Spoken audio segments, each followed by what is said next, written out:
Welcome to Markets Now. I'm Michelle Rook along with Brad Kooima with Kooima Varilek. Well, grains are mostly lower except for spring wheat right now. We're seeing livestock futures. We've had two-sided trade already this morning, but we are seeing a little bit of appreciation in prices since the opening. And Brad, let's talk about cattle first off. Obviously, we've got some risk off in the outside markets, but cattle initially reacting to that now is we're kind of actually gaining a little bit of momentum. And I felt like this cattle market has been pretty darn resilient here lately in the face of risk off and some of this cash trade. Well said. I agree completely, Michelle. Thanks for having me on, by the way. I wonder part of that is when you're dealing with a market that's trading at such a discount to cash. I mean, if you're really that bearish every morning, don't you have to kind of check your whole card and say, okay, I want to sell June cattle $14 less than what the cash is in the north. I'm being a little bit sarcastic, but there is that element. Now, typically, of course, we went over this, I think, last week. When you look at normal, most of the convergence that you get between cash and futures by the end of June is because cash comes down to meet us. But we'll see this time. And of course, the South is what they'll have to converge with, not necessarily maybe the North. But I agree with you. And I thought particularly yesterday and the day before watching the feeder cattle trade, even with what the corn and wheat and stuff was doing yesterday, the feeder cattle acted really good. And I think some of that's tied to the weather. It's raining and maybe not everywhere perfect, but it's raining pretty nice a lot of places. And that, of course, might encourage that the slowdown of the cow kill and maybe heifer retention, right? Yeah. I got to ask you before we go on about the risk off. Is that tied to the debt ceiling? Is that tied to China's economic news? What is the problem?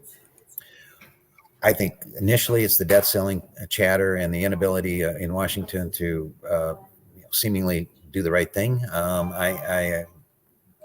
They've all known this deadline's coming. It just slays me that we can't, avoid this kind of nonsense. But I think that's part of it. But I think maybe even more so underlying is this continued fear that at some point we are going to actually have to have a recession. It doesn't appear as though, have to. I don't know. This is over my head, but the people that I trust and that I talk to with some of this macroeconomic stuff, there's an awful lot of them that think that, hey, by the end of the fourth quarter, by sometime early next year, this whole thing's going to get caught up, and we're going to have a very high risk that we could have at least a mild recession. So I think that's out there, particularly when you're talking about cattle, which people still tie to being an elective, right? Something that may change your demand perspective if we do have a slowdown in the economy. We'll see. That would be ironic, wouldn't it? When we're just about ready to run out of cattle the first quarter of next year, then we'll have a recession, and that'll keep us from having the big rally. We'll see. Well, and that was kind of why I asked that, was because the funds are still really long this market in the live cattle futures, and they've kind of defended that long. But I was just wondering, as we go forward, at what point may they have risk aversion and say, hey, we're going to get out? Yeah, you bring up a good point. I would maybe amend that comment just a bit. June has taken about 42,000 open interest out. It's only the last couple of days where you're seeing open interest come out of the June and go back into the August. Yesterday on the update, by the way, we had a nice up in the open interest. So, to me, I would say the funds actually have a few bullets. They've liquidated some Junes and maybe would have a little powder here if they wanted to spend it. Who can blame anybody having a little bit of reservation about running back to Fed cattle at 175.50 and being aggressive there? But without some sort of black swan like a recession type event, the fundamentals are set up better than they've been since 2014. And I would maybe even argue that the supply side fundamentals are set up even better than they were in 2014. We'll see. So we've talked about this being a cash-led rally, and we've had 3 weeks of lower cash. Last week, it looks like with the weighted average shows we've kind of stabilized. Do you think that we're going to be able to start maybe firming up here now going forward? Here goes Brad going out on a limb when he doesn't have to, right? I like you that way. Yeah.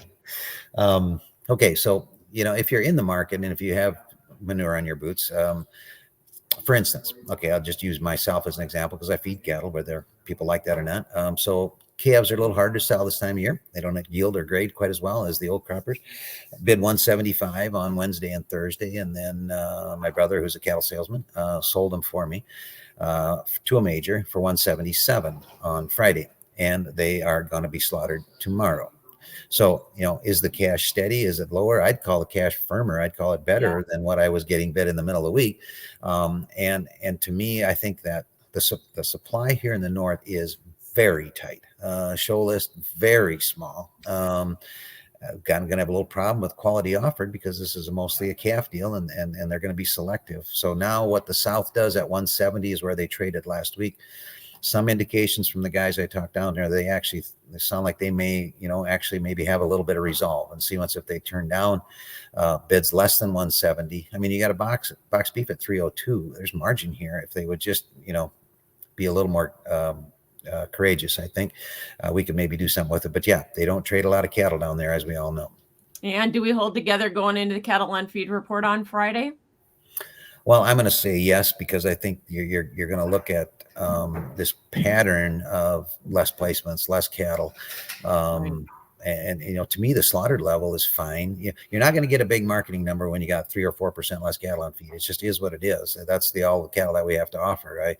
I smile a little bit at some of this stuff here where they're talking about, consumption of beef has gone down. Yeah, but there's less of it, duh. I mean, whatever. I'm not going to get bearish here. I'm respectful for some macro event that could change it, but this isn't the part of the cycle here on the cattle thing that's going to have me real negative. Gotcha. So hogs look like they've digested the Prop 12 news. We are seeing the lean hog index and cash start to firm up a little bit here. So are we, in fact, is the market anticipating that we've bottomed here? Looks like it to me. I've said that before. And then I know we all have. Hogs are hard to trade. They all are hard to trade, but the hogs particularly, of course. This whole Prop 12 thing, I'm encouraged by the way the market has handled it. I think I could make an argument that short term, if the July deadline stays in place, okay, and that's a big if.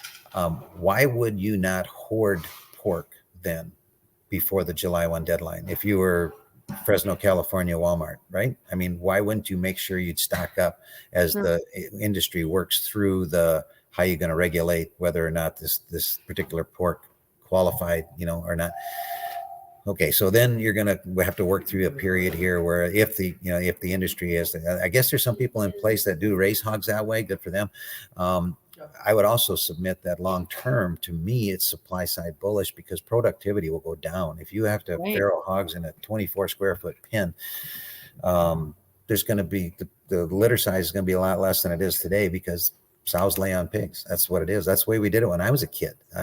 So I don't know. I think the market has kind of overreacted a bit at first, and now it's kind of getting itself back in place. Guys that I talked to in the hog thing, they tell me packers need a few hogs. The cash feels a little firmer. It's May. We should rally anyway, Michelle, but all signs fail when you're talking about hogs, right? No doubt. You said it well. Grains, we're seeing a little bit of pressure here in corn and soybeans. It feels a little risk-off-ish, but, weather's decent. You've got planting basically ahead of the 5-year average, and you've got still trying to digest the big bearish numbers from the report last Friday. So if wheat wouldn't have been up the last couple of days, do you think corn and soybeans would have been up? I think you hit together.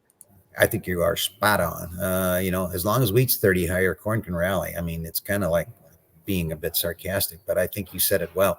To me, there's a point here, and I think we're there in the middle of May, where we start to talk less about the old crop stuff. Yes, I know the carryout's really tight on the beans, and guess what? Everybody does. We've known that now for a long time. Kind of tight on the corn. Yes, the basis is still strong on the corn. Yeah. I got all that. And I think the old crop's going to hold together generally, but the market is starting to talk more about the new crop stuff now. And I agree with you. I thought the numbers were game changer kind of numbers Friday. And yes, it's the 16th of May. I understand we can't raise a crop now. We've got to go through weather scares, and we will. But if you had to take a snapshot right now, the market's going to say, well, we got a lot of acres. It's getting in on time. And we just got a big rain in the areas that needed it the worst. So it's going to be a bit of a struggle here. Now, the old crop side of the thing, I hope holds together. If you would expect it would to a degree. But I think we're going to talk about weather and whether this crop looks like it's coming on like it appears to be right now. Yeah, and cash basis and the forward spread seem to be doing most of the work, making the differentiation between old and new crop here. So. Well, the basis is a that's a tail you're chasing here. A basis will change, if you're sitting on old crop stuff, I don't know why. I would take advantage of that basis situation for sure. So sounds good. Thanks so much for joining us, Brad Kooima with Kooima Varilek. That's Markets Now.